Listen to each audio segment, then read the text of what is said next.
Hello, I'm Joe Kuntz. It's my pleasure to be able to introduce the next couple of plenary speakers.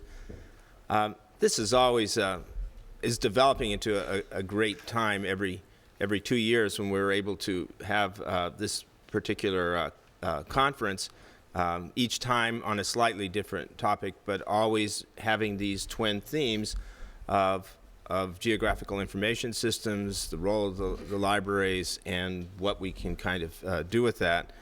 I too want to express gratitude for the gift that enables us to have this conference every 2 years.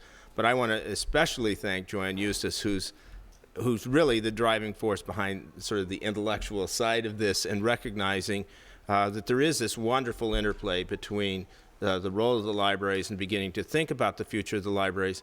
As Clifford just talked about, these are issues that are going to require us to adapt as an academic community and think about the larger roles for using data, reusing data once again, and designing whole new intellectual areas. So throughout this, we're going to be jointly considering these problems of what does it mean for the library and what does it mean for the scholars who are using these data. And towards the end of the meeting, we're going to have a panel discussion, kind of looking specifically at the curation preservation role. And I hope that we can use the examples that we're going to talk about now in terms of many of the scholarly activities in ways that will force us to take our own look at this university and our community at many of the issues that we've just been discussing. So our next presentation will be by Charlie King. Charlie is a professor of international health in the Center for Global Health and Diseases in the School of Medicine here at Case Western Reserve University. He obtained his BS degree at MIT and his MD from the State University of New York Downstate Medical Center, and later on decided he needed a Master's of Science in Public Health, which he obtained from the University of Michigan. His research focuses on the environmental factors leading to transmission of insect and snail-borne infections, such as malaria, filariasis, sorry, Charlie, I have a cold, and schistosomiasis, and on human factors that determine development of infection-associated diseases in exposed individuals and communities. His population-based research has included studies in Kenya, Mexico, Brazil, Papua New Guinea, and Cuyahoga County in the U.S., where I had the privilege of working with him on a West Nile project. Today, he will be presenting a very holistic perspective on disease causation. And the title of his presentation is going to be Microscope to Macroscope, Using GIS to Understand Environmental Complexity and Disease Causation. I'm a MD. I'm an infectious disease specialist and also an epidemiologist. And as time goes on as a practitioner, you get to a certain level of frustration to figure out why it is you're doing all the right things, yet nevertheless your patients are not getting better. And one of the issues that comes up, excuse me a second, we'll try again.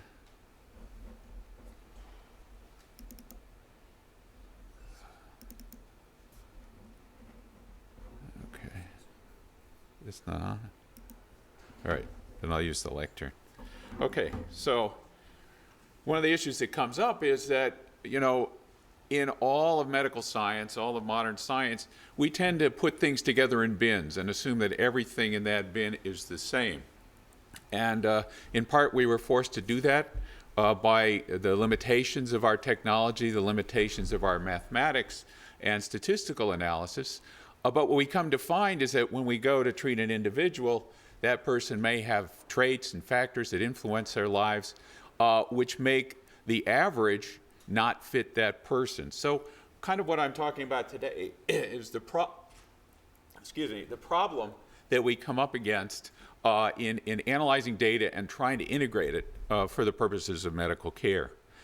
So just to introduce you a bit, The Center for Global Health and Diseases is a center embedded within the School of Medicine that's multidisciplinary. We work on a lot of diseases of developing countries, and particularly those kinds of diseases are strongly tied to the environment. Because the diseases overlap into other fields, we're working with other departments within the School of Medicine, and particularly epidemiology and biostatistics, which is up over here. And then now reaching out into the School of Art and Sciences to use our data, use our information with applied mathematics for the simulation and modeling approaches. And with the Department of Biology, Joe Kuntz has been very helpful in helping us to get our analysis of environmental systems integrated into our studies. And as we said, our work involves many centers overseas, and some of what I'll be showing you is due to the collaborations, and so I want to give credit to those groups as well. So I'm going to talk a bit about the background and philosophy of medical sciences. Forgive me if this is a little bit, lecturing, but I guess that's my job. And I'd like you to sort of pause and think about what medicine is today and where it's likely to go in the near future. I think there's been resistance to the use of GIS and approaches as we'll be talking about, but nevertheless, I believe they are important and will prevail. Part of it is coming from what's been called complexity theory, the complex interactions of very integrated systems that have different behaviors than you might predict from looking at the individual components. And this is particularly important for environmental analysis. GIS is an integral part of what's been coined as a new practice of eco-social epidemiology. How do we bring in environmental factors and social factors as they influence the process of disease causation? So in part, a lot of what we think about the world has to do with the technology. We have to see it. And certainly since the 1700s, the microscope was the tool that really broke open medical science. At the same time, we had the rise of the Enlightenment, the use of rationalist philosophy, very positive. As we try to identify causes within the body, within an individual, but then try to generalize universal traits that would allow explanation of disease causation in everybody. The approach is very reductionistic. We try and get to smaller and smaller scales in order to explain the cause of disease. Certainly the germ theory was a big breakthrough in medical science, and now what we would call molecular medicine, where diseases are tied to the dysfunction of very particular molecules within the body. Michel Foucault is a philosopher who's not the nicest person in the world, but I think he's very perceptive. He wrote a book called The Birth of the Clinic, which is about this transformation from the 1500s to the 1800s of the concept of medicine. And to boil down a long book, basically the summary is, now the disease has the patient doesn't have the disease. And he says if one wants to know the illness from which he is suffering, one must subtract the individual from the process. So we're talking about a universal, some sort of Platonic definition of a disease. No longer do individual factors that might influence to modify the disease course play such a big role. We think about a disease as a separate entity. It's perceived in a space of projection without depth. There's one plane and one moment, that's the disease. So he actually talks about the space of the disease. And that's probably appropriate if we're GIS scientists, because we're thinking about three-dimensional space or four dimensionals with a time component, but we have to think about some other dimensions as well, and I'll talk about that a little later. Medical historian John Farley points out some important issues that changed as the germ theory came in, and is important to me as an infectious disease specialist. Originally, we talked about contagion. That's in the upper left-hand corner. Contagion was some sort of mysterious process that rose out of the ground and transmitted disease. Then we had the diseased people, their physical environment and social environment were all considered important parts of the process. Once we discovered the pathogens, we focused in on them. Killing the pathogen became the objective, and the carrier and the source of the pathogen were important, but then social environment sort of dropped out of the equation. Everything was about the germ, and so we no longer paid attention to environment. Likewise, when we got down to molecular medicine, the introduction of X-ray crystallography allowed us to identify protein structures. With a lot of math and a lot of crystallography, we were able to then start to define how proteins are put together. This was the first protein that was sequenced as myoglobin, and the coils are the alpha helix that have been predicted by Linus Pauling. This was a big breakthrough, and 50s through the end of the 20th century were the era of molecular medicine. But their paradigm really is that there's one gene, one protein, one disease. Everything is very exceptionalized, and you don't see the integration of the multiple genes that we carry, the multiple proteins that we carry. And so a lot was missed in terms of what causes disease. Here's the very archetype explanation of a disease, sickle cell anemia. You see in the picture those red cells that are all stretched out looking like crescent moons or bananas. Those are sickled red cells. And the cause turned out to be a single point mutation in the gene for hemoglobin, the beta chain. And when that happens, the hemoglobin stretches out and becomes much more fibrillar and makes these long chains that deform the red cell. So, here's a wonderful explanation of sickle cell anemia. But for me as a physician, I didn't see that this was the explanation of what we call sickle cell disease. Does this molecular change explain the fact that I have a 24-year-old man with swollen joints who's a narcotics addict with a high fever and a heart murmur? No, it doesn't. Much of his social environment, his ethnic background, his social environment, his other genes have determined why he's ended up on that hospital gurney. So we need to go further. We need to do better because we know it causes sickle cell disease, yet we can't cure it short of doing a bone marrow transplant. We need to know a lot more about how to handle the true process of human disease. So for me, I'm trying to get my MDs to move beyond the simple view of infection biology. They think of the ecology of diseases, the host and the microbe, and that's about it. They work within the hospital. The hospital is a closed world, and for them, that's often the limitation of their horizon. Now, let's go to the other side. Why is there a bias against environmental studies in biomedicine? Part of it is that the environment is too complicated. It's messy. Things never happen the same way twice. It's difficult to isolate cause and effect. You might see an association, but then if it doesn't happen again, you can't prove or disprove your hypothesis. And lastly, I think sometimes it tells us things we don't want to hear.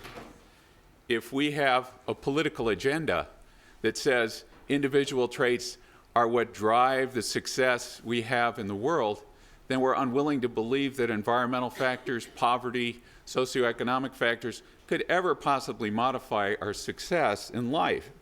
So if you have a political agenda, sometimes it goes against the notion that complexity does reign in our political world, and it can become very unpopular to approach these kinds of questions.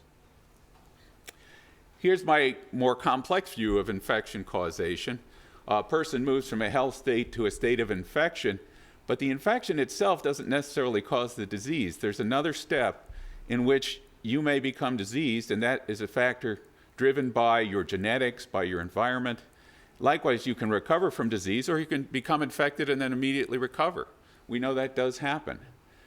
You can't have exposure without people around who are infected or an environmental source of infection.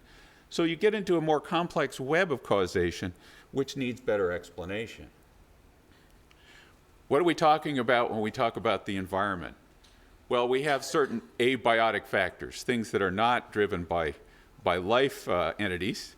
These would be things like the climate, the weather, soil, water quality, air quality, traffic patterns, pollution.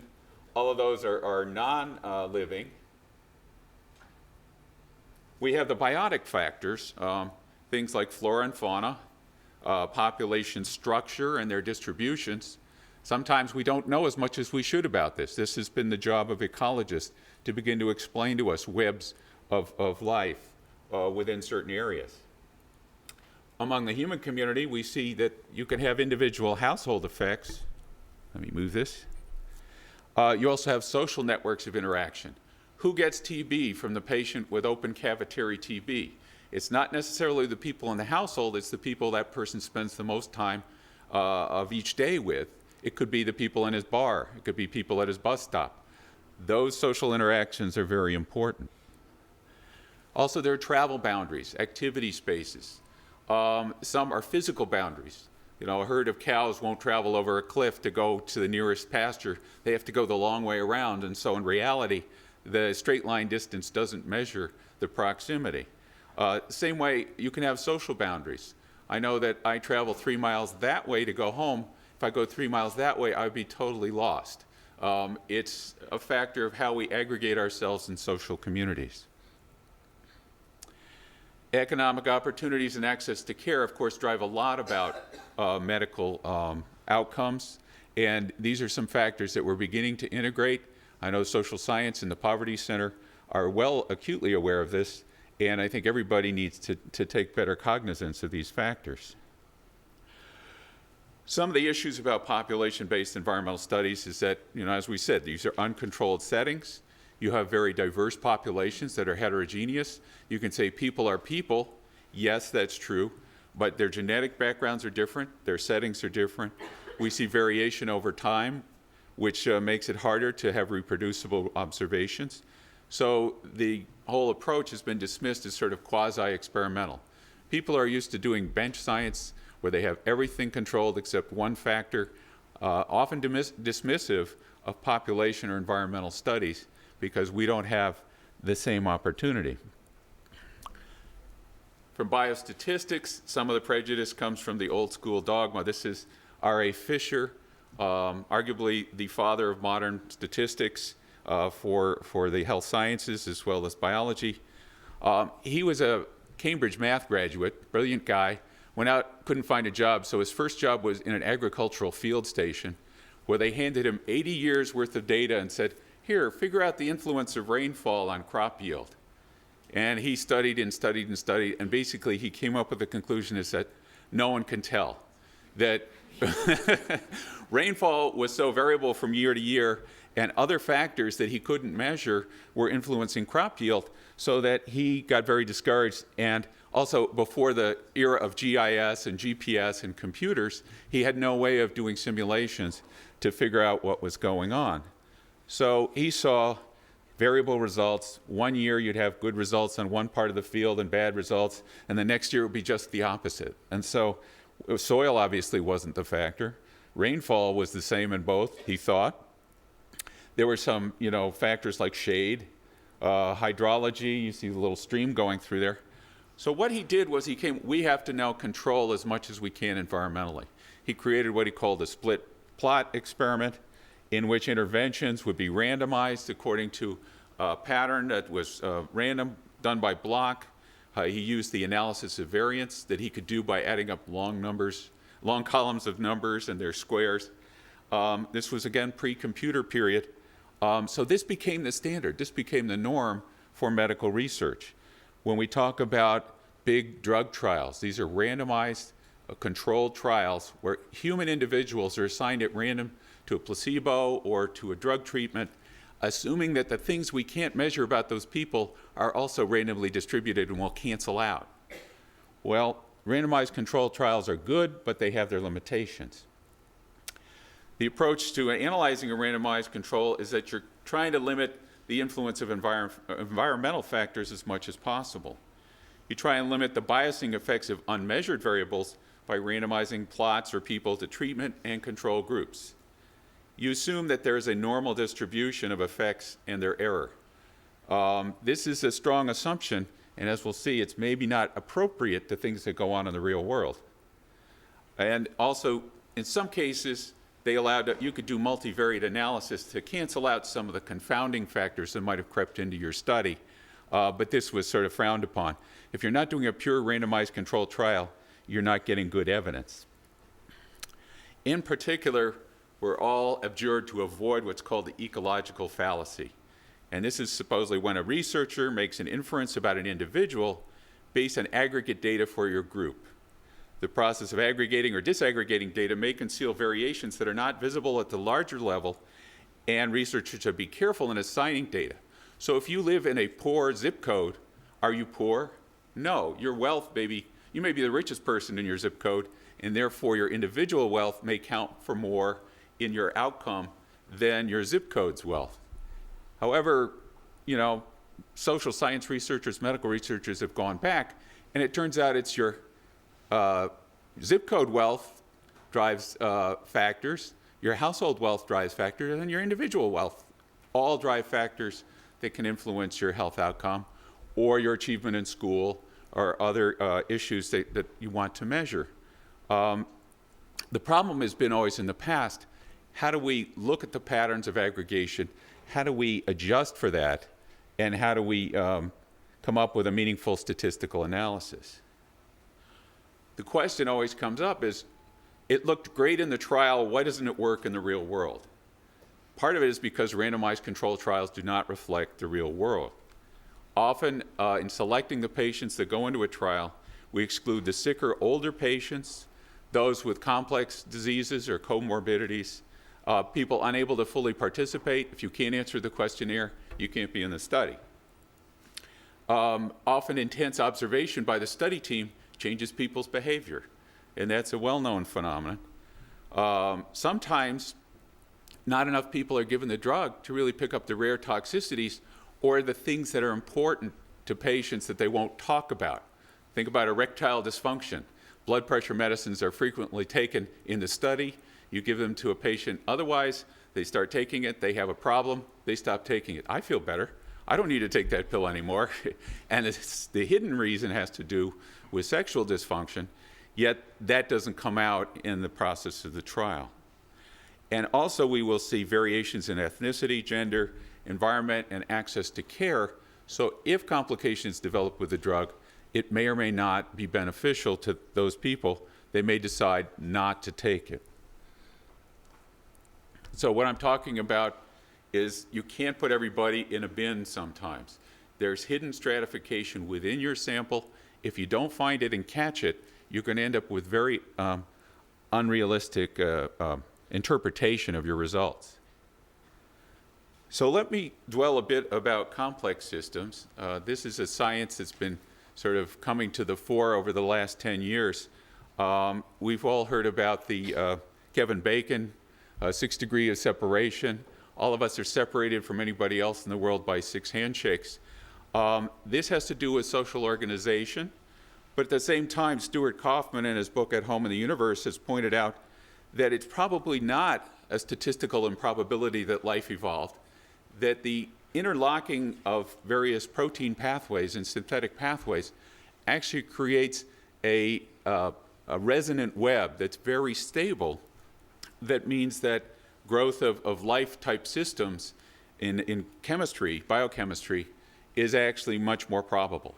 When you get into complex systems, they frequently organize themselves in very resonant, reliable patterns. The pattern might be different from experiment to experiment, but nevertheless, the process holds very true.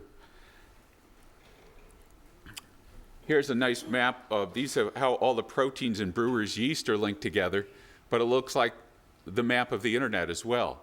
You have highly influential nodes, and you have other nodes that are just out by themselves. They could be deleted, perhaps, and the organism would survive, yet the highly influential nodes need to remain.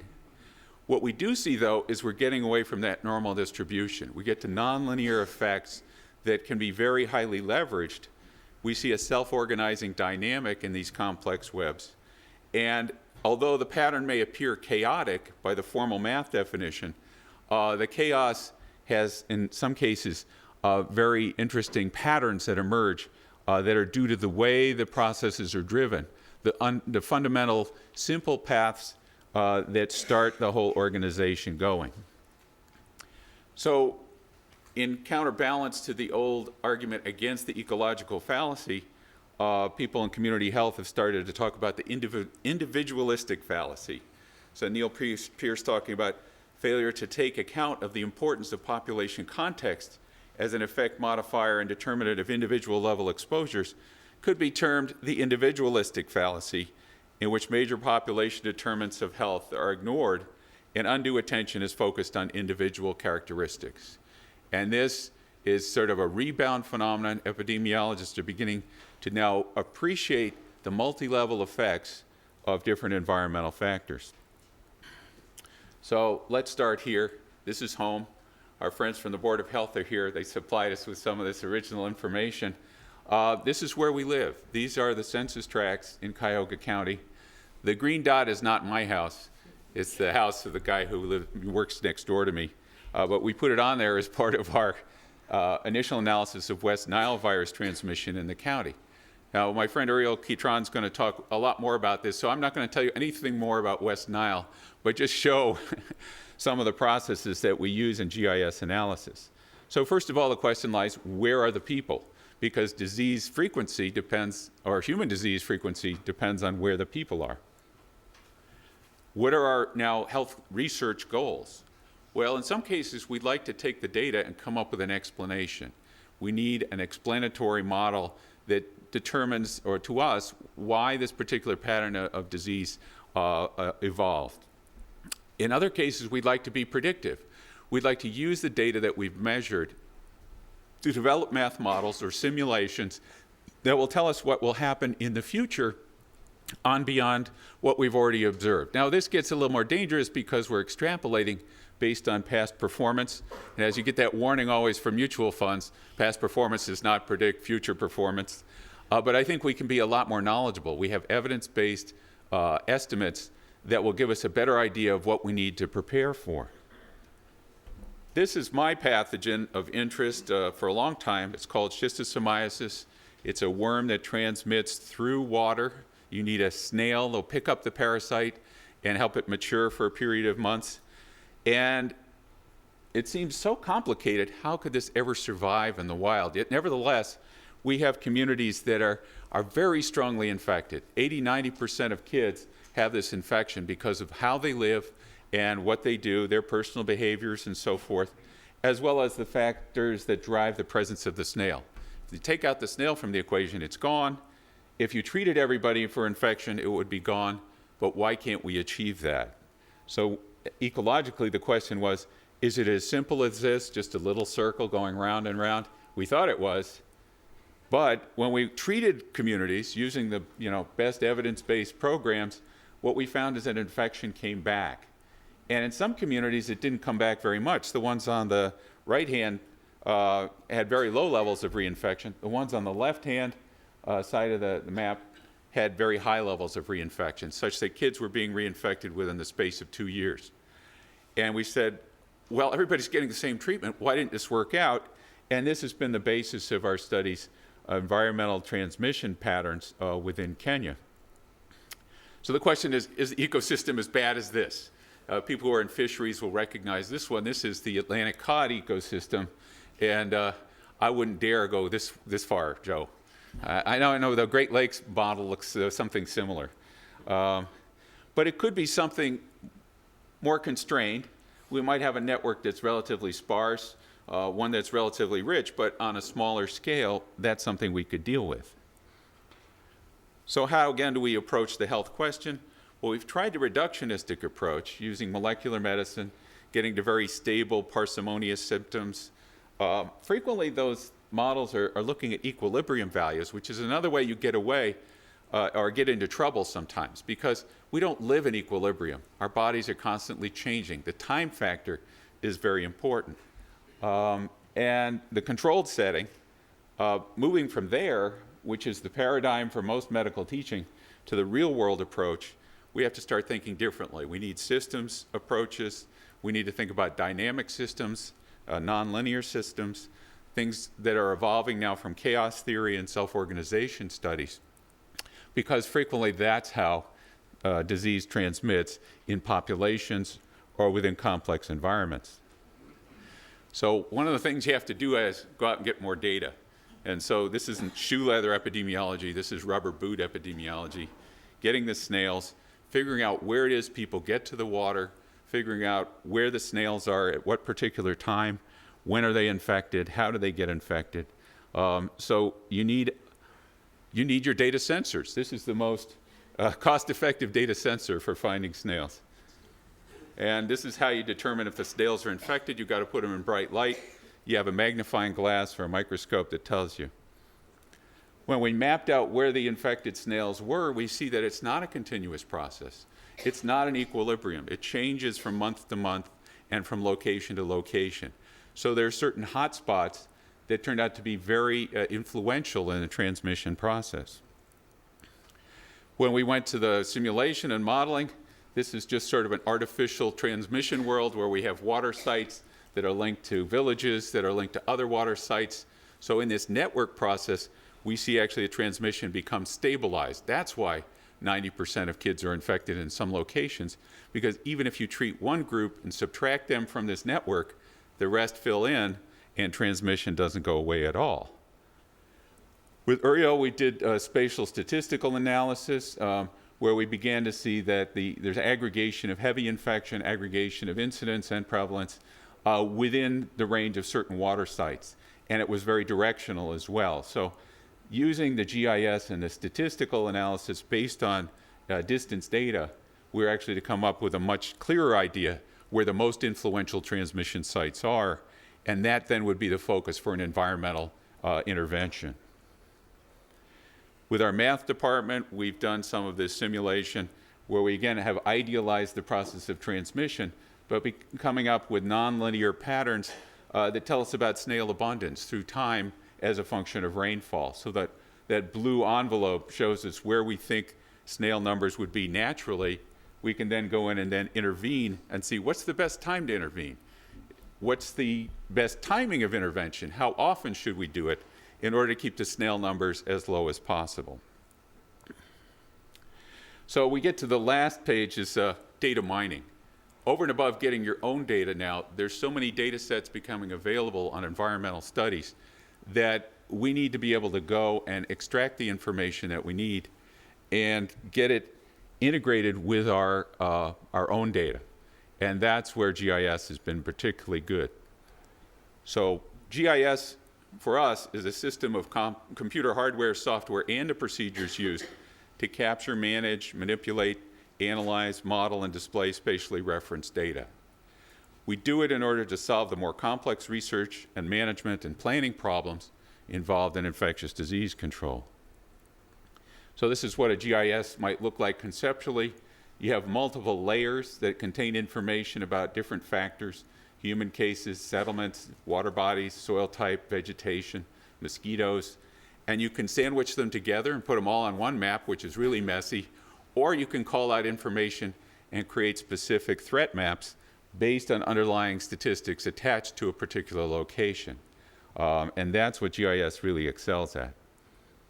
You can look at factors like distance from points, from water bodies, or from roads, and just having this information advances your knowledge about transmission in a very straight line distance. Then we also begin to think about other factors that can come in. Here's some nice pretty maps from the Chicago investigation that Uriel's group did.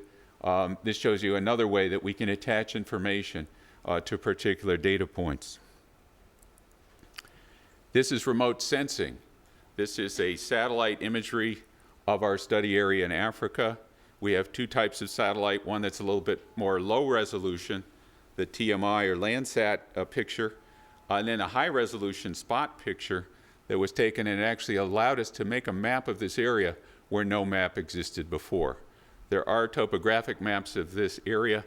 The last one was updated in 1952 or something. None of the structures matched what was on our topographic map. So the satellite allowed us to sort of leapfrog into map making and provided the basis for census, the basis for socioeconomic studies, travel distance studies, and so forth. And this is another technology that GIS can bring in. We also acquire spatial data by going out with a GPS, that you need to ground truth, so-called. You have remotely sensed data, you need to go down and actually check it out and make sure the data do match what you're reading on your remote sensor. One of the objections about doing this kind of analysis is that it's only correlative. And if everybody who's taken statistics, they try and drum in your head, it's like correlation does not imply causation. if you're a scientist, you really want to know why this thing happens. If you're telling me that rainfall is correlated with increased snail numbers, that could just be spurious. Snails grow because somebody's there feeding them rabbit pellets, and that's the secret. Some Maxwell's demon comes out of a hut every morning and feeds the snail. You'd have to nail that down in order to prove to me that rainfall causes increased snail numbers. Well, that's the state of the art. And I will point out to you that we do a lot of science now. A lot of mega science is based on correlation and not knowledge of causation.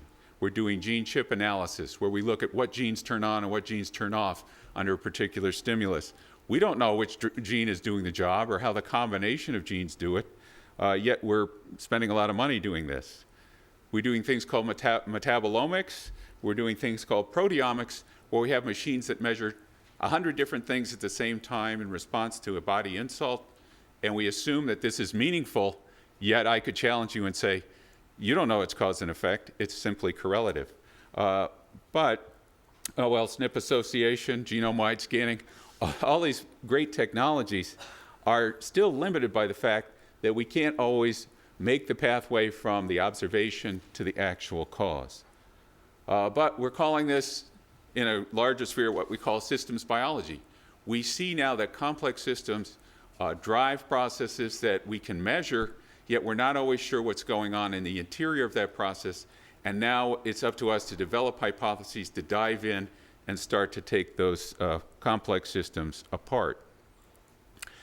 In spatial data analysis, we do have an algorithm which involves looking at observed patterns, developing hypotheses, testing them statistically, then intervening or finding if our statistics show us that this is not a significant finding, we got to go back, come to a new hypothesis.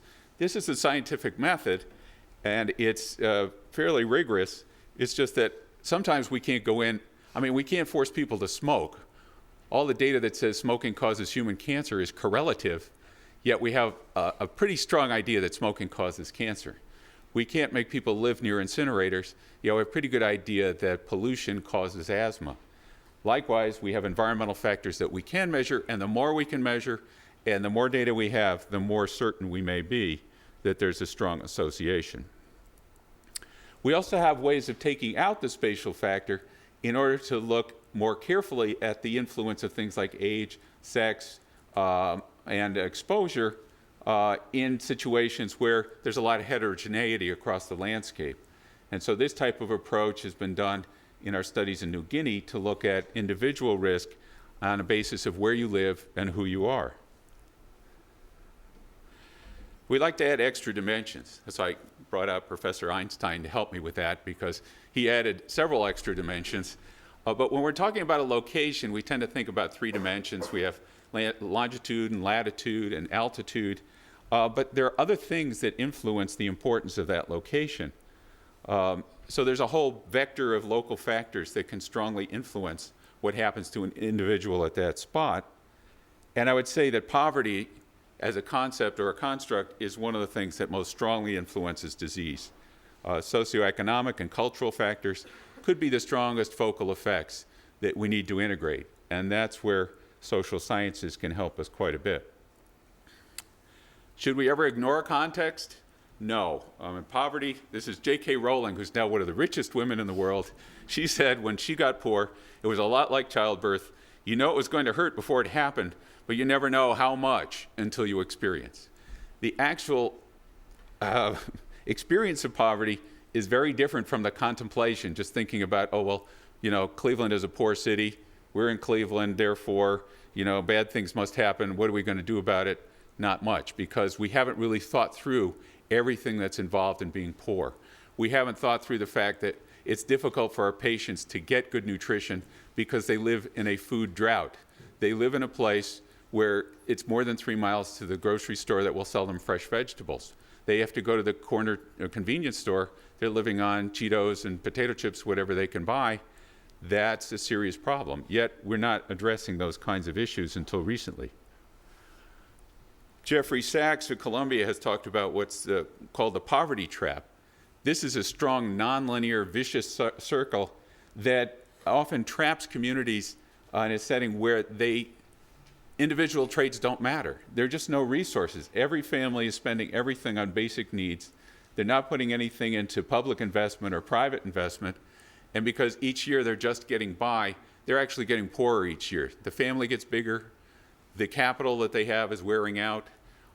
Is particularly severe in developing countries, but you could say the same is true for poor areas of the United States. We also know there's a strong nonlinearity when we're talking about policy. Policymakers' incomes tend to be on the higher end of the scale. People in the world who are living on less than $1 or $2 a day, if a factor influences their income by $1, that's a huge difference to them. That's 1% or more of their income. And as we said, the contemplation of poverty is different from the experience. The people who are often making decisions based on cost-benefit analysis really don't comprehend what the difference would be to somebody who lives in poverty. So there's a strong effect modifier of disease. We also see that there's a nonlinear effect in terms of response to new implementation. So if the green arrow here represents adding a new program, we're going to invest this much money in trying to improve health of this community, there's a lag in poor populations, that there's so many things wrong with their environment, with their health to begin with, they don't respond the same way that a wealthier population might. Yes, there is a linear response in the middle of this section. If you're a middle income person, you will tend to respond and get more benefit. But when you're poor, there's less. And then as you get truly highly affluent, there's only so many things money can buy. They can't cure some things. You can invest as much as you want at the top of the curve, and it just limits. You can't do any better. So how does poverty relate to us at home? Well, there are certain sort of universals about poverty that I think we've grown out of many of them, but we still have them around. I think I'm going to show you some pictures from 70 years ago, but I could drive around in rural parts of the country and still find these. Communities have limited resources. The pictures from the 30s were taken in Alabama on the Mississippi Delta by Walker Evans in a famous documentary photography essay. But you can see that these same issues occur all around the world, that poor housing is important, marginal agriculture, people either divert their resources to raising cash crops, commodities, which are very price labile. They tend to all invest in something and then they lose their shirt 2 years later because the cost or the price of that commodity drops. Or they're using physical labor to raise their own food, which can be very costly in terms of nutrition. We see substandard schooling. Definitely schooling modifies outcomes, health outcomes. And chronic illness. Just the presence of one chronic illness can make you more prone to develop other chronic illnesses. So these two kids, both of them are suffering from chronic disease to begin with. If the next outbreak of pandemic flu comes along, these may be the ones who suffer the most. All right, so kind of lastly, why? Getting back to the philosophical why. Why do we want to do this? Well, we want to know now better, in a better way, how do various factors combine to foster disease? And again, this was from our Cuyahoga County analysis. I will tell you that most of this information was done here at the GIS Center with collaboration with Ann Vanderschreier, who's been helping to run the GIS Center. We got mosquito information from the Board of Health, from the US Census. We got information about the age of housing and its structure. We got the digital elevation maps from the library here and mosaic them together in order to make a nice topographic map of the county. All these factors combined to create a threat map, in essence, of where West Nile virus cases were likely to occur. Now, don't take this and run out to your real estate agent and say, I want to move to a low-risk zone, because this was for 1 year, 2002, but nevertheless, we believe the process is stable because in analyzing the mosquito outcomes, we find the same neighborhoods have the same high levels of mosquitoes until we do the mosquito abatement. So this tends to be a process in which GIS has helped us to recognize patterns that we didn't recognize before. Part of the reason Also, as we realize, infectious diseases and diseases in general don't occur as a normal distribution. Look at these very skewed curves. They're all examples of different infections and how what's called the 80-20 rule really prevails. Supposedly the statistician Pareto came up with this in looking at manufacturing. He said that 80% of your problems are usually in 20% of the processes. And you could say the same is true in terms of patient populations or landscape, that 80% of the action tends to focus in 20% of the space. Now, if you know that, and if you know where it is, then that provides you with a lot of leverage to go in and intervene and change things in a way that's much more efficient, more cost-effective, if you will, than applying the same process to everybody. What are the opportunities that we see with GIS? We see there's new impetus now for ecological research. We need to go out and measure or capture these data. We want to get a more comprehensive multi-scale picture of epidemiology on the local, regional, and global scales. Scales are different. We've got to remember to pay attention to that. We want to look at changes over time, the temporal changes, and particularly things like emerging infectious diseases and effects of climate change on disease transmission. And now we're also able to reach out and bring in the information available from molecular studies, entomological studies, and bring them in with the human data and get a much more comprehensive picture of how diseases get transmitted. There are limitations. Part of it has to do with our own work, that we get massive amounts of environmental data. When we did the West Nile analysis, it turned out the sewer district has little rainfall gauges all over the county, so they can turn the right valves when it rains on one half of the county and not on the other. They need to shunt that storm water and get it and keep it from overflowing the sewage treatment plants. But frequently we have very little human data.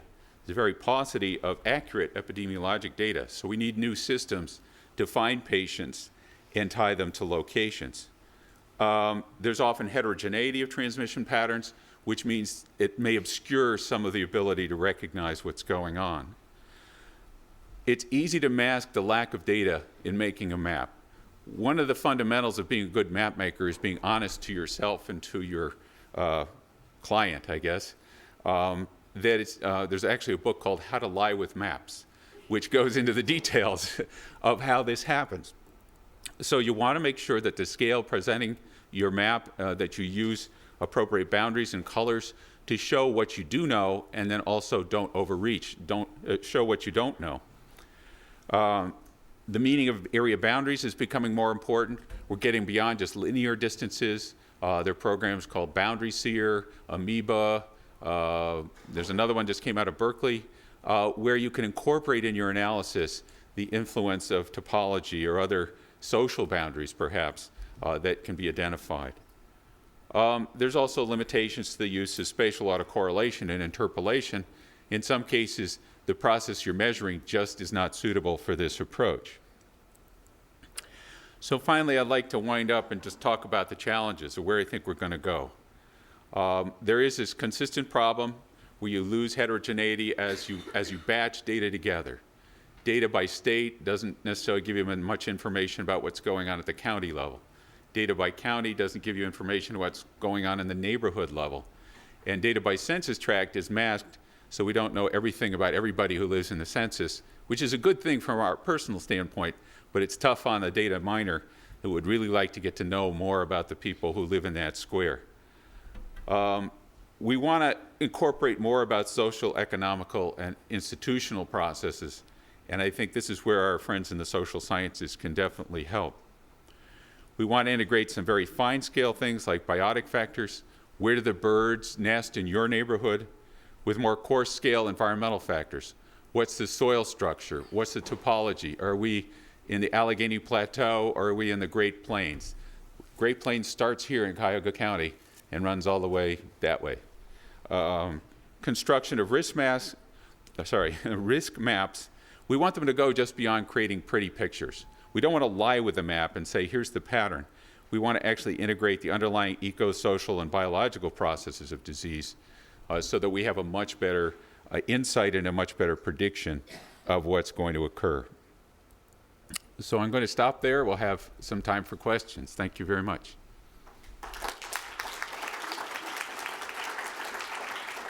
Yes. Do you have any particular observations about what Dr. Lynch was talking about in terms of the long-term access and preservation of local data, let's say the Cuyahoga County stuff? And also, where do you obtain that? Is it just from a variety of sources? Is it all clustered at the health department? Do you find it here at the library? I mean, how much problem is there obtaining the data to ensure that it's going to last? Yeah, if you didn't hear the question, it was about, how do we obtain the data, how much long-term data is available for these kinds of analysis. And what we find is that it's all over the place.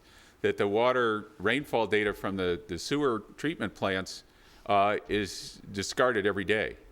If we wanted it, we'd have to set up a mechanism with them that, I mean, they don't need it. Once the rainstorm is over, they don't need that information anymore, so it's lost. The Weather Service records, and they have multiple weather stations around, but they really, the richest data is only for the airports. So that doesn't tell us anything about Solon, or it doesn't tell us anything about Euclid. Well, something. There's some correlation, but it may not be the data that we need. So in some cases, if you have an interest, you may need either to start negotiating with agencies that have the sensors and ask them to set up a system whereby you can capture information over time, or you may need to go and set up your own sensors, which is what we had to do in Africa. Is that about as efficient as the system could be reasonably expected to be, or is there any need to develop some better level of data support? Sometimes you do need to do better. You may have a set of dumb sensors that need to be supplemented by smarter sensors that will give you more detail. But then you run up against the ceiling of cost. The smarter sensors get more and more expensive, and so there's always going to be a trade-off. I guess I'm just thinking of a cyber infrastructure, to borrow the term, for the region. What investment should the region be making in generally capturing and preserving data, and who should be playing what roles in that, so that a researcher doesn't have to start kind of from scratch assembling things quite as ad hoc as it might end up being. Yeah, and in some cases you'll see some of these environmental studies are done because data were there. There was an opportunity, but it's a convenient sample. It wasn't a systematic sample. And then you bump up against the generalizability problem. It may not be generalizable because you're only monitoring at one or two sites, and that's a limitation. Yeah. I think the focus on the ecology of these diseases is incredibly important. And when you show how complex some of the disease cycles can be, to me, I see that as an opportunity, because each one of those branches, if you will, on that complex ecology is a place for intervention. If we can break down one of those cycles, then perhaps we can break the disease cycle itself. And the problem that I run up against is if you write a grant proposal to NSF and you put the word disease in it, that's a problem. Right. If you send it to NIH and it has the word ecology in it, that's a problem. Yes. And so their reaction is they have one joint funding panel, Ecology of Infectious Diseases, that makes a handful, 5 to 10 awards every year. And so to me, I think that's the biggest issue with getting at the ecology. Right. I will comment back. Uriel and I have both been beneficiaries of that program because we were already champing at the bit. And when it was announced, we just rushed in and we've hammered them with multiple applications and had some success. But it's difficult. People in ordinary medicine at NIH are still thinking the molecular mode. Even though they're moving beyond hypothesis-based research, that's still the standard. When you go to a review section, they say, where's the hypothesis here? Well, there may be no hypothesis. Yes, it is technology-driven, but unless we go out and explore and start to look at the correlations carefully, we're going to miss some important features. As far as the networks go, I think the idea there is like when you look at the internet connectivity and stuff, there are certainly highly influential nodes like Yahoo, Google, MS, whatever it is. Those are the targets for the denial of service attack. If you were creating a virus, you don't want to take out my website, which is like 5 years old and I'm not paying attention, and if it goes down, no one will care. The internet was built to be robust that way, where if any node was lost at random, it would still survive. But it turns out if you take out Yahoo, the whole internet goes down. And I think we've seen this occasionally in the past couple of years, where days where the internet just doesn't work, And it's due to something like that, where people are concertedly attacking an influential node, and it doesn't work. So we'd like to try the same thing with infectious diseases. I'm an infectious disease doctor. I would like to drive some of these to extinction. The ecologists are a little bit nervous about that because they don't believe in extinction.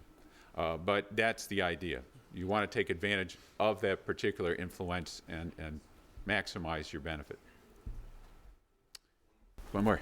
Yeah, you showed those maps of West Nile and Cuyahoga County, and you said something like, don't show these to your real estate agent, and don't try to move based on them. Yeah. But I'm impressed with this all the time. How do you go from mapping to prediction? Can we make, meteorology of disease? And how would you get there?